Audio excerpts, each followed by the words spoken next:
another question for you, this time back to COVID, but we're talking treatments now. So shares of a company called NRx Pharmaceuticals skyrocketed earlier this week after it announced data showing that an experimental drug, Zysami, am I pronouncing that right? Zysami, I think. You know, Brian and I always struggle over drug names, and we just kind of roll with it. You know, we might be right, we might be wrong. We just go with it. You read it and you realize you've never said it aloud before. Yeah. That's where I'm at this morning. Anyway, so this experimental drug, Zysami, we'll call it that. They discovered that it could potentially help prevent cytokine storms in patients with COVID-19. And these storms have been a serious issue in treating the disease. Do you think that this could be, big news in treating severe COVID, or the biggest, since we've been following treatment stocks? Yeah, I think this very well could be big news. Preventing these cytokine storms is a big deal. That's especially the case with the rise in COVID-19 cases among unvaccinated individuals.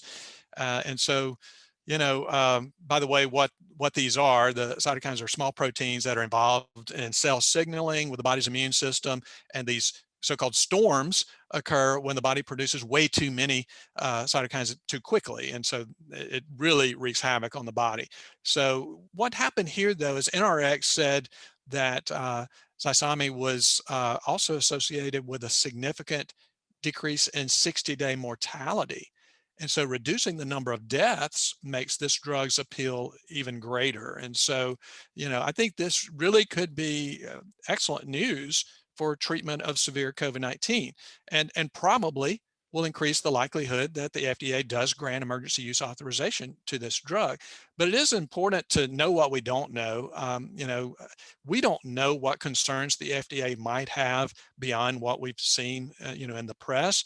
NRx even mentioned that it's continuing to respond to FDA information requests for additional data related to its EUA filing. So we don't know exactly what the FDA is thinking here.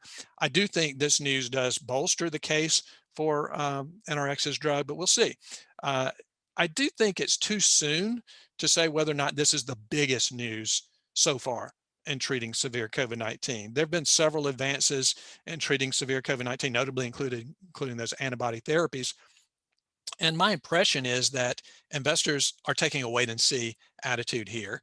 NRx stock did soar initially after the news about these results, but then it gave up all of those gains. So I think investors are saying, we're gonna wait and see what happens with the FDA, and if the drug wins the EUA, I think the stock's going to soar again. But I think everybody's being really cautious right now. Yeah, and rightfully so, right? This is a $500 million market cap company.